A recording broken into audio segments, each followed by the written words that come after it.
मैं पाकिस्तान के हवाले से मुझे यकीन नहीं था कि पाकिस्तान भी कुछ ऐसा करेगा, लेकिन पाकिस्तान की नेवी आज नहीं, आज से 4 दिन पहले ही बहीरा अरब में पहुंच चुकी हुई थी। ये हो क्या रहा है? हमारा शायद बहुत बड़ा नुकसान होने वाला है। शायद पाकिस्तान की तिजारत जो है वो रुक जाएगी। शायद इस तरह की कोई ऐसी ड्रामाई सूरत हाल है जिसके लिए हम गए हैं। आप देखें कि जैसे ही ये हमारे वॉरशिप्स यहाँ से निकले हैं, हमें IMF से पैसा तो मिल गया है। इंडिया इस खित्ते का, हमारे खित्ते की सबसे बड़ी नेवल पावर है। उसके पास उसकी ब्लू वाटर एम्बिशंस हैं। इंडिया नेवल पावर तो उसी दिन बन गया था जिस दिन उसने 1971 में दिसंबर में पाकिस्तान नेवी को तबाह कर दिया था। मगर and Pakistan navy is never recovered from that. Bharat ने अपने जो है कोई 5-6 बेड़े जो हैं वो डिप्लॉय किए हैं और वो पेट्रोलिंग कर रहे हैं पाकिस्तान की कोस्ट के इर्द गिर्द।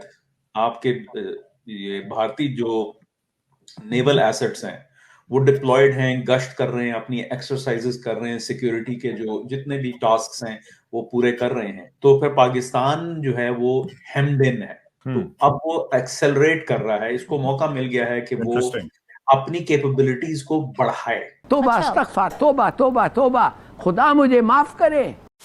नमस्कार दोस्तों, जय हिंद। दोस्तों सबसे पहले आप सभी को मकर संक्रांति की हार्दिक शुभकामनाएं। और दोस्तों जैसा कि आपको पता है कि अपनी इंडियन आर्मी के वॉरशिप्स इस समय रेड सी और अरेबियन सी के अंदर हैं। और वजह तो आपको पता ही है, जो पायरेट्स हैं उनसे अपने जो ट्रेडिंग शिप्स हैं उनको बचाने के लिए अपनी इंडियन नेवी ने वहाँ पे शिप्स वॉरशिप भेजे हैं। वहीं दूसरी तरफ अब पाकिस्तान की तरफ से भी खबर आ रही है कि पाकिस्तान ने भी 2-3 अपने वॉरशिप वहाँ पे भेजे हैं। लेकिन खुद पाकिस्तानी इस पर अब सवाल उठाना शुरू कर दिया पाकिस्तानियों ने कि भाई हमारा ट्रेडिंग रूट तो वो है ही नहीं, वहाँ पे हमारे वॉरशिप कर क्या रहे हैं। मतलब और जैसे ही पाकिस्तान ने अपनी नेवी के जो वॉरशिप वहाँ पे भेजे थे उसके 1-2 दिन बाद ही IMF की तरफ से पाकिस्तान को भीख भी मिल चुकी है। तो इस पर भाई पाकिस्तानियों को सवाल उठाना भी जायज़ है कि भाई हो सकता है कि अमेरिका के दबाव में आके वहाँ पे हूतियों से लड़ने के लिए पाकिस्तानी नेवी ने अपने वॉरशिप वहाँ पे भेजे हों। वहीं दूसरी तरफ इंडियन नेवी के बारे में भी कुछ पाकिस्तानी बात कर रहे हैं इस वीडियो में। लेकिन उससे पहले अगर आपको ये वीडियो पसंद आए तो लाइक करना, चैनल को अभी तक आपने सब्सक्राइब नहीं किया तो प्लीज़ चैनल को सब्सक्राइब जरूर को लेना। Tell me about India. Hindustan का भी रोल है। कल अटैक अनाउंस करने से चंद घंटों पहले टोनी ब्लिंकन, इधर के अमेरिका के वजीर खारजा की फोन कॉल हुई फॉरेन मिनिस्टर जयशंकर से, इंडिया के जो वजीर खारजा है। मगर दूसरा, इंडिया इस खित्ते का, हमारे खित्ते की सबसे बड़ी नेवल पावर है। उसके पास उसकी ब्लू वाटर एम्बिशंस हैं। वो अब क्वाड का मेंबर है। उसकी increasingly beefed up naval presence के अलावा उसके जो स्ट्रेटेजिक स्टेट्स हैं वेस्टर्न अरेबियन सी में और ओवरऑल जो इंडियन ओशन रीजन है, IOR जो जिसे कहते हैं, उसमें India is now formally has emerged as a naval power. India naval power तो उसी दिन बन गया था जिस दिन उसने 1971 में दिसंबर में पाकिस्तान नेवी को तबाह कर दिया था। मगर and Pakistan navy is never recovered from that. मगर वो एक और कहानी है। मुझे इंडिया बहैसियत एक पाकिस्तानी, मैं इंटरेस्टेड हूं कि इंडिया का इस वक्त क्या रोल है। What is India doing? What should Pakistan be watching out for when it comes to India trying to embellish its own naval credentials in the region? जी, बहुत अहम सवाल आपने किया है। इसमें मैं यूं कहूंगा कि देखें, इंडिया उभर रहा है। इंडिया जहां तक ब्लू वाटर नेविगेशन है, IOR में पावर प्रोजेक्शन कैपेबिलिटीज हैं, मैरिटाइम स्पेस के अंदर जो नेवल एसेट्स को डिप्लॉय करना और लॉन्ग डिस्टेंस के ऊपर, ये अब इस प्रोसेस में है। तो ये एक मौका मिल गया है इंडिया को कि वो जो काम वो मतलब इस क्राइसिस के एब्सेंस में शायद इतनी जल्दी ना करता, तो अब वो एक्सेलरेट कर रहा है। इसको मौका मिल गया है कि वो अपनी कैपेबिलिटीज को बढ़ाए। इंटरेस्टिंग। और वो आई थिंक पूरा हो रहा है। मेरा अपना जो तज्जिया वो ये है कि सेक्रेटरी ब्लिंकन ने जो मिनिस्टर जयशंकर के साथ जो बात की थी कल इस एयर स्ट्राइक से पहले, आई थिंक उसमें डिस्कशन यही हुआ होगा कि देखिए हम ये करने वाले हैं और आपकी मुआवनत हमें चाहिए। और मतलब आपका क्या पोस्चर है। जाहिर है इससे पहले जो है ये बात तय हो गई थी कि कौन इस कोalition में हिस्सा लेगा। ठीक है, नेदरलैंड्स ने लिया, ऑस्ट्रेलिया, कनाडा, बहरीन ने। लेकिन इंडिया ने नहीं लिया। इंडिया ने, आई थिंक इंडिया का पोस्टर ये है कि हम अपने ऑपरेशन करेंगे अपने जो वाटर्स के जो गिरदोनवा में, लेकिन हम किसी कोalition का हिस्सा नहीं बनेंगे।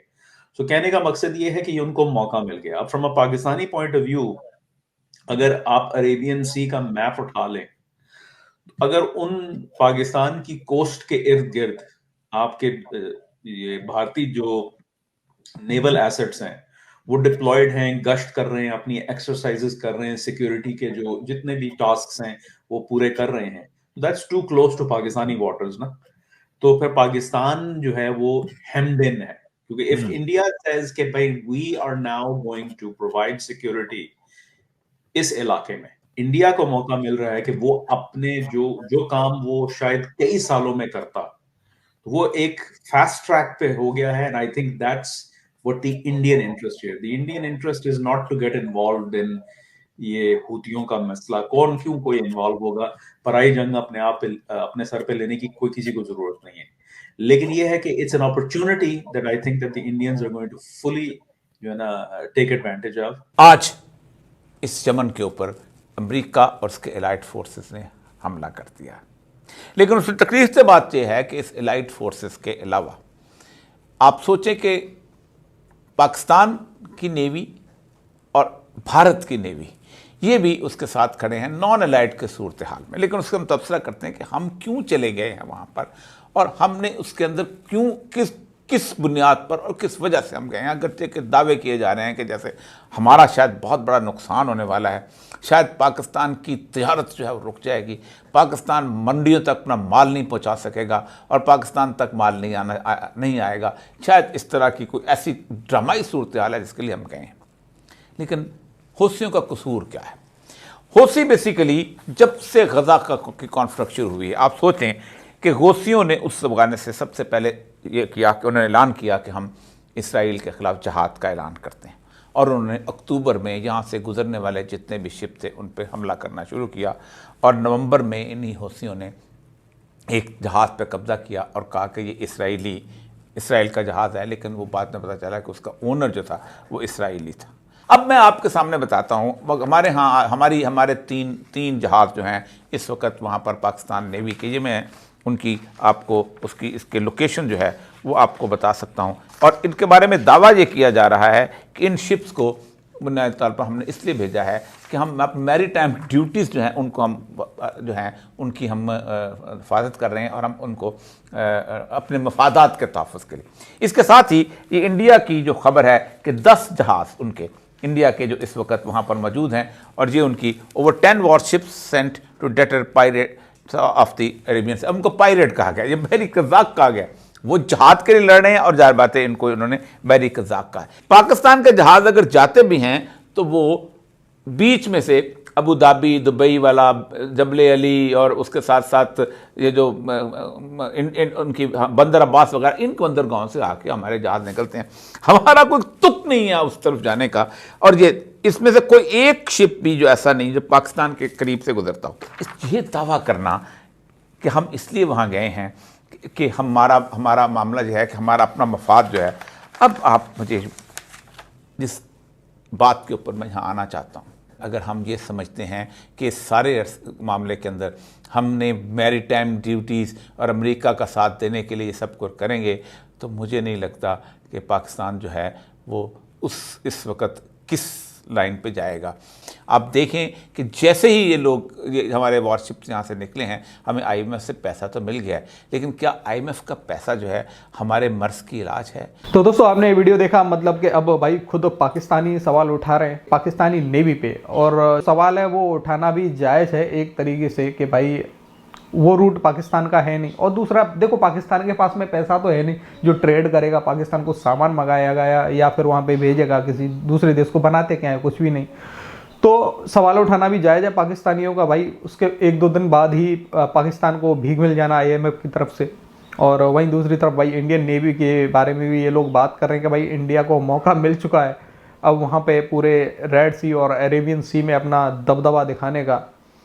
बाकी दोस्तों आपका क्या कहना है इस वीडियो के बारे में, अपनी राय कमेंट में ज़रूर देना। वीडियो पसंद आई हो तो लाइक कर देना। फिर मिलते किसी नेक्स्ट वीडियो में, तब तक के लिए जय हिंद, जय भारत।